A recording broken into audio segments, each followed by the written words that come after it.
हर खबर पर नजर, सच, हिम्मत और जमीनी रिपोर्टिंग, देश, समाज और सत्य के लिए। एलपी न्यूज, आपकी आवाज।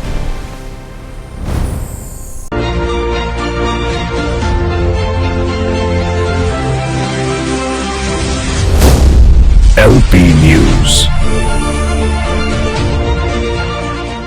नमस्कार, मैं हूं सुरेंद्र ठाकुर। आपका स्वागत है लोकतंत्र प्रहरी के 8 PM न्यूज में, जहां हम देखेंगे दुर्ग जिले समेत प्रदेश एवं देश विदेश की कुछ प्रमुख खबरें। तो आइए शुरू कर लेते हैं खबरों का सिलसिला दुर्ग जिले से।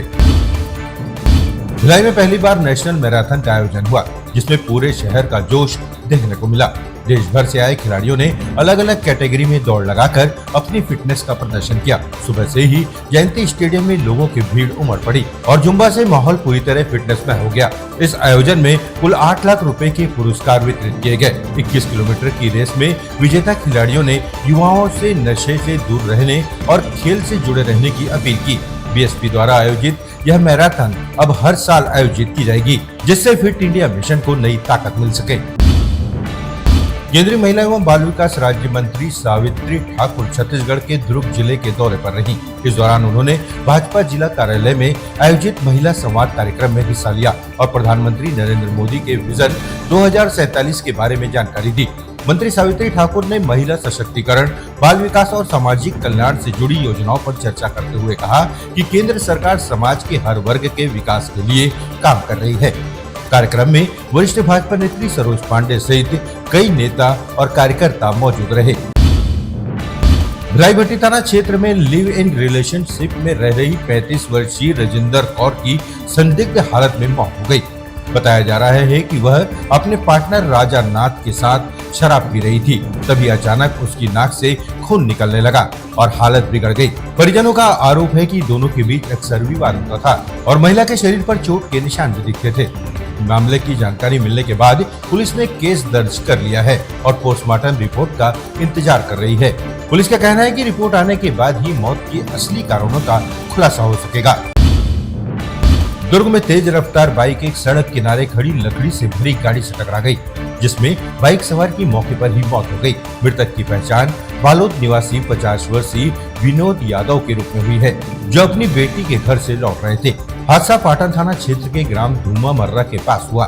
टक्कर इतनी जोरदार थी कि हेलमेट तक टूट गया और सिर में गंभीर चोट लगने से उसकी मौत हो गई।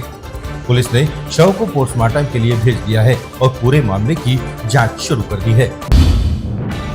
दुर्ग में एक सिरफिरे बुजुर्ग ने 2.5 साल के मासूम बच्चे पर कुल्हाड़ी से हमला कर दिया। घटना उतई थाना क्षेत्र के ग्राम जोरातराई की बताई जा रही है।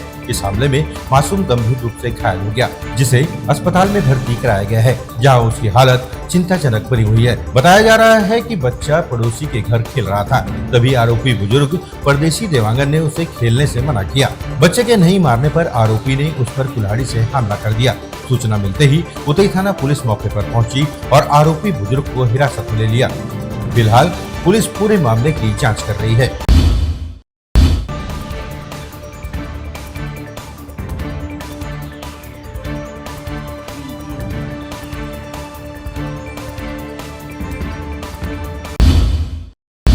आइए अब नजर डाल लेते हैं प्रदेश की खबरों पर।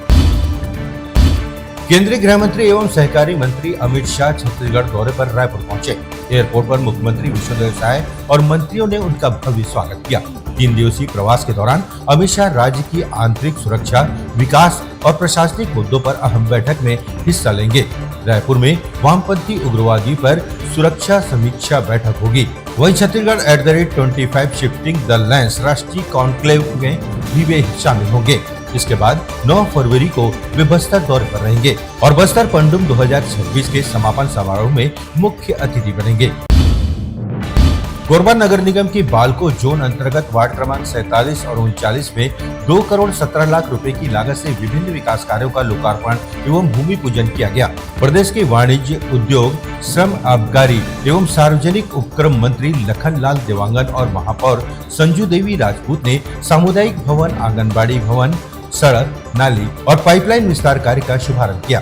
मंत्री देवांगन ने अधिकारियों को निर्देश देते हुए कहा कि सभी कार्य गुणवत्ता के साथ समय सीमा में पूरे किए जाएं, ताकि जनता को जल्द ही इसका लाभ मिल सके। केंद्रीय गृह मंत्री अमित शाह के प्रस्तावित जगदलपुर दौरे को लेकर तैयारियां तेज हो गई हैं। शहर के लालबाग मैदान में कार्यक्रम स्थल पर चल रही व्यवस्थाओं का निरीक्षण करने भाजपा प्रदेश अध्यक्ष एवं विधायक किरण सिंह देव पहुंचे। निरीक्षण के दौरान कलेक्टर आकाश चिकारा, पुलिस अधीक्षक शलभ सिन्हा, जिला पंचायत के मुख्य कार्यपालन अधिकारी प्रतीक जैन, निगम आयुक्त प्रवीण कुमार वर्मा सहित अन्य अधिकारी मौजूद रहे। कार्यक्रम की सुरक्षा व्यवस्थाओं और सुविधाओं को लेकर अधिकारियों ने विस्तृत समीक्षा कर आवश्यक दिशा निर्देश दिए। रायपुर प्रेस क्लब द्वारा स्वर्गीय कुलदीप निगम की स्मृति में नेताजी सुभाष स्टेडियम में इंटर प्रेस क्रिकेट प्रतियोगिता का आयोजन किया गया।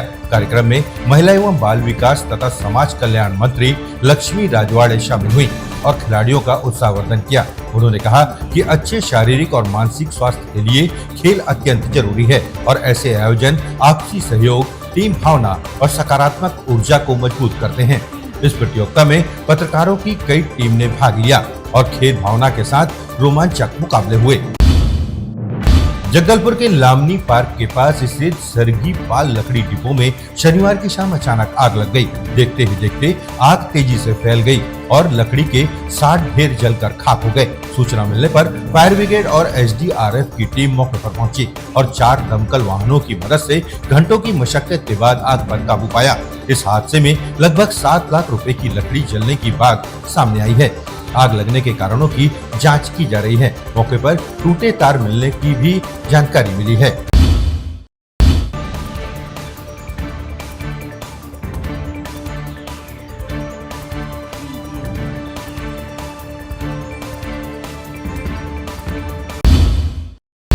आइए हम नजर डालते हैं देश विदेश की खबरों पर। रामकथा केवल भारत तक सीमित नहीं है, बल्कि मलेशिया सहित पूरे दक्षिण पूर्व एशिया में इसकी गहरी सांस्कृतिक छाप है। प्रधानमंत्री नरेंद्र मोदी के मलेशिया दौरे के दौरान तीता सेरी राम नामक पारंपरिक मलय कठपुतली प्रदर्शन ने एक बार फिर भारत मलेशिया के साझा सांस्कृतिक संबंधों को उजागर किया। हिकायत सेरी राम नामक मलय रामायण में राम, रावण और सीता की कहानियां स्थानीय परंपराओं और विश्वासों के साथ नए स्वरूप में सामने आती हैं। सदियों पुरानी यह कथा आज भी दोनों देशों को सांस्कृतिक रूप से जोड़ने का काम कर रही है। भारत ने सिंधु जल संधि को स्थगित करने के बाद चिनाब नदी पर बड़े हाइड्रो इलेक्ट्रिक प्रोजेक्ट की दिशा में बड़ा कदम उठाया है। एनएचपीसी ने जम्मू कश्मीर के रामबन जिले में सावलकोट हाइड्रो प्रोजेक्ट के निर्माण के लिए टेंडर जारी किया है, जिसकी अनुमानित लागत 5,129 करोड़ रुपए है। इस प्रोजेक्ट से 1,856 मेगावाट बिजली उत्पादन का लक्ष्य रखा गया है, जो देश की ऊर्जा जरूरतों को पूरा करने के साथ पावर ग्रिड को मजबूत करेगा। पाकिस्तान के साथ बढ़ते तनाव और सिंधु जल विवाद के बीच इस परियोजना को भारत की रणनीतिक मजबूती के रूप में देखा जा रहा है। हरियाणा के फरीदाबाद में आयोजित सूरजकुंड मेले के दौरान एक झूला अचानक टूट गया। हादसे के समय झूले के आसपास काफी संख्या में लोग मौजूद थे, जिसके कारण कई लोग गंभीर रूप से घायल हो गए। इस हादसे में पुलिस इंस्पेक्टर जगदीश प्रसाद की बचाव कार्य के दौरान मौत हो गई। घटना की सूचना मिलते ही पुलिस और प्रशासन मौके पर पहुंचा और राहत बचाव कार्य शुरू किया गया। हादसे की जांच के आदेश दे दिए गए हैं। झूला संचालकों की भूमिका और सुरक्षा मानकों की भी जाँच की जा रही है। इस घटना ने मेले की सुरक्षा व्यवस्था पर बड़े सवाल खड़े कर दिए हैं। रूस के उफा शहर में एक यूनिवर्सिटी के छात्रावास में हुए चाकू हमले में 4 भारतीय छात्रों समेत कम से कम 6 लोग घायल हो गए हैं। बताया जा रहा है कि हमलावर एक किशोर था, जिसने स्टेट मेडिकल यूनिवर्सिटी के हॉस्टल में घुसकर छात्र पर हमला किया। मॉस्को स्थित भारतीय दूतावास ने इस घटना की पुष्टि करते हुए कहा है कि वह स्थानीय अधिकारियों के संपर्क में है और घायलों को हर संभव सहायता दी जा रही है। रूसी स्वास्थ्य मंत्रालय के अनुसार घायलों में एक छात्र की हालत गंभीर बताई जा रही है, जबकि बाकी खतरे से बाहर हैं। इस पूरे मामले की उच्च स्तरीय जांच शुरू कर दी गई है। अमेरिकी अखबार द वॉशिंगटन पोस्ट के प्रोड्यूसर और सीईओ विमल लुइस ने अचानक इस्तीफा दे दिया है। यह फैसला कंपनी में बड़े पैमाने पर हुई छटनी के कुछ ही दिनों बाद आया है, जिसमें 300 से अधिक कर्मचारियों की नौकरी चली गई। स्टाफ को भेजे गए ईमेल में लुइस ने कहा कि 2 साल के परिवर्तन के बाद अब अलग होने का सही समय है। विल लुइस का कार्यकाल विवादों और असफल पुनर्गठन योजनाओं से भरा रहा। संपादकीय दिशा में बदलाव गिरता डिजिटल ट्रैफिक और बढ़ते वित्तीय घाटे ने वॉशिंगटन पोस्ट के भविष्य पर गंभीर सवाल खड़े कर दिए हैं।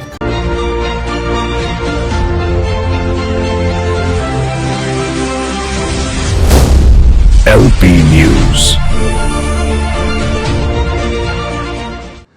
This program is sponsored by SR Hospital and Research Center.